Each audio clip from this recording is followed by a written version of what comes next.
ज्योतिषी ब्राह्मणों को, पुरोहितों को निमंत्रण दे करके अपने घर में बुलाया और उन सब ब्राह्मणों का आदर सत्कार किया। और हे भविष्यदर्शी विद्वान ब्राह्मणों, आप गणना करके यह बताइए कि मेरे भाग्य में कोई संतान का योग है या नहीं है। तत्काल राजा के प्रश्न का उत्तर देने के लिए विद्वान ज्योतिषियों ने अपनी अपनी ज्योतिष की गणनाएं प्रारंभ की। कुछ समय के तक गंभीर होकर के राजा की ओर वह ब्राह्मण लोग देखने लगे। राजा ने कहा, आप लोग निसंकोच सच्ची बात बताइए। ज्योतिष बोले, हे राजन, आपके प्रश्न का उत्तर तो प्रसन्नता को बढ़ाने वाला नहीं है, फिर भी सत्यता को छुपाना नहीं है। आपको बता ही देते हैं। आपके एक अत्यंत रूपवान, बुद्धिवान, धर्मपरायण कन्या उत्पन्न होगी, लेकिन वह कन्या विवाह के 1 वर्ष के बाद में विधवा हो जाएगी। यह तो विधि का विधान है। ज्योतिषियों की भविष्यवाणी सुनकर के राजा बड़े दुखी हुए। वह कन्या और अपने राज्य की, अपनी भविष्य की चिंता में बड़े दुखी हो गए। कालांतर में कुछ दिनों के बाद राजा के घर में एक कन्या उत्पन्न हुई। वह कन्या बचपन उसका बीत गया, स्कूल पढ़ाई पूरी होने के बाद में जवान हुई, विवाह के योग्य हुई, तो राजा को अपनी कन्या के विवाह के परिणाम को सोच करके बड़ा दुख हो रहा था। वह विचार करने लगे कि इसका कुछ बचाव का उपाय किया जा सकता है, किया जाए। यह सोचते हुए उनको नारद जी की याद आ गई। नारद जी का उन्होंने स्मरण किया तो धर्मात्मा नारद जी का आवाहन करते ही नारद जी वहाँ आ गए कुछ पल में, कुछ देर में। और राजन कहने लगे कि अब राजा से कहने लगे कि हे राजन, आप अपनी कन्या का विवाह का दायित्व उसी कन्या पर छोड़ दो। तुम अपने कन्या से कहो कि वह अपने लिए स्वयं कोई वर को तलाश ले। तुम्हारी कन्या जिस युवक को अपने भावी पति के रूप में तुम्हारे सामने प्रस्तुत करे, उसी के साथ तुम अपनी कन्या का शास्त्रोक्त विधि विधान के साथ विवाह कर दो। राजा ने अपनी कन्या सावित्री को अपने सामने बुलाया और नारद जी की कही हुई बातों के बारे में उससे पूछा कि हे पुत्री सावित्री, तुम्हारा क्या विचार है। तो सावित्री बोली, हे पिताजी, मैं नारद जी के आदेश का प्रसन्नता पूर्वक पालन करूंगी। राजा की कुछ सांत्वना प्राप्त हुई। वह अपनी पुत्री सावित्री को उसने सखियों के साथ, दासियों के साथ एक सुंदर वर को खोजने के लिए राजा ने ढूंढने के लिए भ्रमण में इधर उधर भेज दिया। कलावती को घूमते हुए एक सत्यवान दिखाई दिया, तो सत्यवान से वह कहने लगी कि मैं आपकी सेवा करूंगी। सत्यवान नामक युवक बड़ा शीलता, शिष्टता, स्पष्टवादी। सावित्री उसको देखकर बड़ी प्रभावित हुई। उस युवक के गुणों से प्रभावित होकर के सावित्री ने उसके साथ विवाह करने का निश्चय किया। यह निर्णय लेते ही सावित्री ने युवक को शांत स्वभाव में युवक से कहा कि मैं विनम्रता पूर्वक कहा कि मैं तुमसे विवाह करना चाहती हूँ। सावित्री का प्रस्ताव सुनकर के सत्यवान ने नम्र वाणी में उससे कहा कि हे राजकुमारी, मेरे साथ विवाह करना आपके लिए उचित नहीं है। आप मेरे साथ आप दुखों से और संकटों से घिर जाओगी। इसके बाद में सावित्री बार बार विवाह का अनुग्रह करने लगी। सत्यवान को तरह तरह समझा रहा था, लेकिन सावित्री अपने हठ पर अड़ी रही। सत्यवान ने कहा कि यहीं समीप में मेरे कुटिया है, वहाँ मेरे माता पिता हैं, हम उनके पास चलते हैं, वहीं पर बात करेंगे।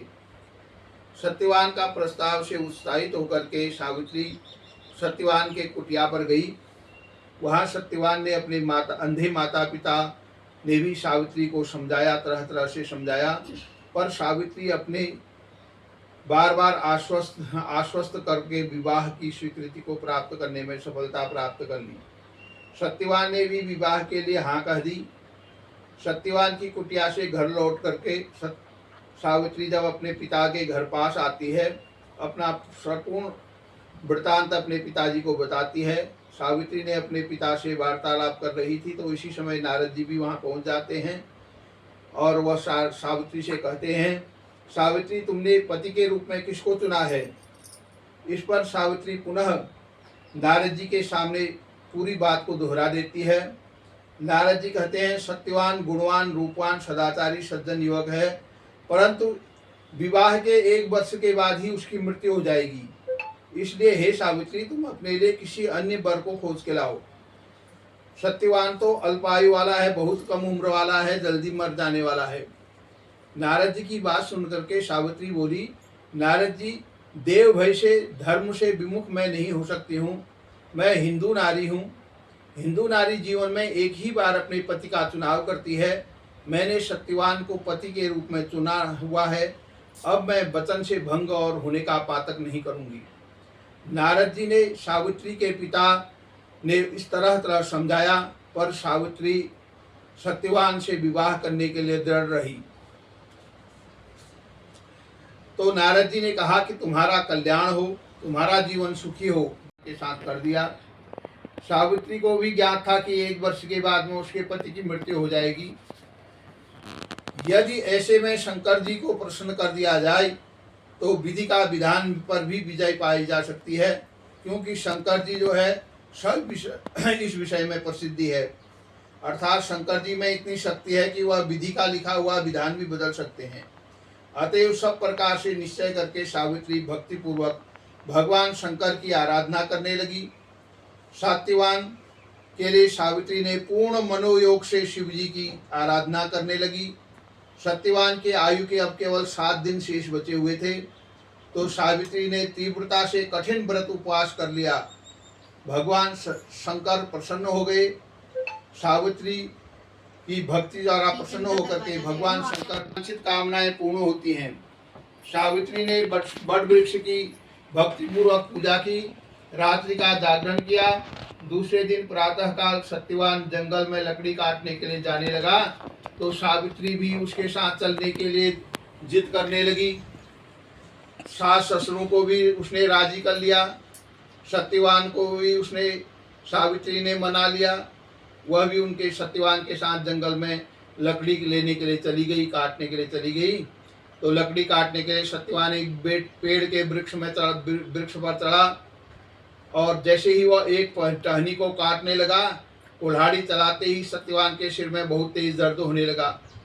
वह वृक्ष से नीचे आया और सावित्री से बोला, सावित्री, मेरे सिर में बड़ी तेज दर्द हो रहा है, मैं आराम करना चाहता हूँ।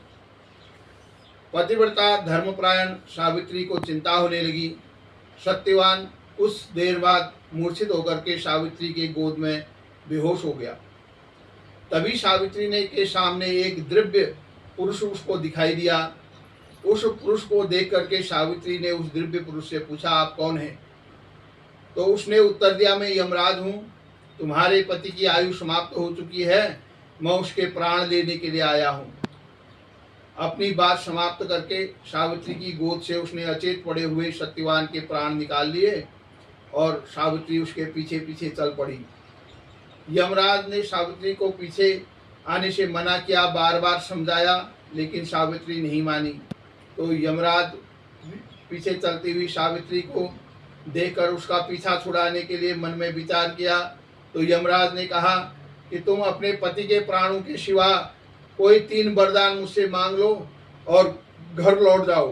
तो सावित्री ने कहा, हे धर्मराज, मेरे सास ससुर आंखों से दिखाई नहीं देता है, उन्हें नेत्रहीन है, तो उन्हें आंखें दे दीजिए।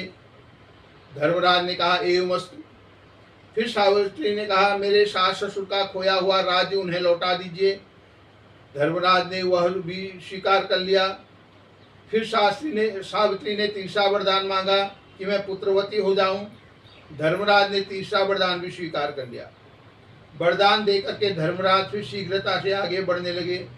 कुछ दूर आगे गए थे तो धर्मराज ने फिर पीछे को मुड़ करके देखा, तो सावित्री फिर भी उनके पीछे पीछे चली आ रही है। इस पर धर्मराज बड़े क्रोधित होकर के धर्मराज बोले, मैंने तुम्हें 3 वरदान दे दिए हैं, स्वीकार कर लिए हैं, फिर भी तुम मेरे पीछे क्यों आ रही हो? सावित्री बोली, भगवान, आपने मुझे पुत्रवती होने का वरदान दिया है, फिर भी आप मेरे पति के प्राण को लेकर के जा रहे हैं। बिगर पति के मैं पुत्रवती कैसे होंगी? सावित्री का तर्क सुनकर के वह अपने वरदान देने की गलती का अनुभव कर रहे थे। धर्मराज बौखला उठे, बोले, सावित्री, तुम बड़ी चतुर हो, तुमने मुझे धर्म संकट में डाल दिया है। जाओ, तुम्हारा वरदान असत्य नहीं होगा, तुम अपने पति के पास जाओ। वहां पहुंचते ही सत्यवान जीवित हो गया। सावित्री अपने पति के साथ घर लौटी और वह दोनों प्रसन्नता पूर्वक अपने घर आए। कुछ दिनों के बाद वह धर्मराज के वरदान के कारण सावित्री के सास ससुर को दिखाई देने लगा। उनका राज्य भी उन्हें वापस मिल गया। तो वर्षावती बट अमावस्या के प्रभाव से सर्वप्रथम सावित्री ने ही इस अमावस्या को व्रत को किया था। अतएव इस व्रत का दूसरा नाम बट सावित्री अमावस्या, बट अमावस भी रखा है। भगवान जिस प्रकार से आपने सावित्री को अटल सुहाग दिया, वैसे ही सबको देना जो अपना भक्ति पूर्वक इस व्रत को करता है। सावित्री के पिता को उसका पुराना श्राप से वो मुक्ति प्राप्त हुई। सावित्री के पिता अशुपति के भी 100 पुत्र हुए। सावित्री और सत्यवान से भी 100 पुत्र हुए। दीर्घ काल तक राज्य भोग करके अंत में फिर वह बैकुंठ को सिधारे। प्रत्येक सौभाग्यवती स्त्री को यह व्रत करना चाहिए, अति आवश्यक है। बोलो सावित्री मैया की जय।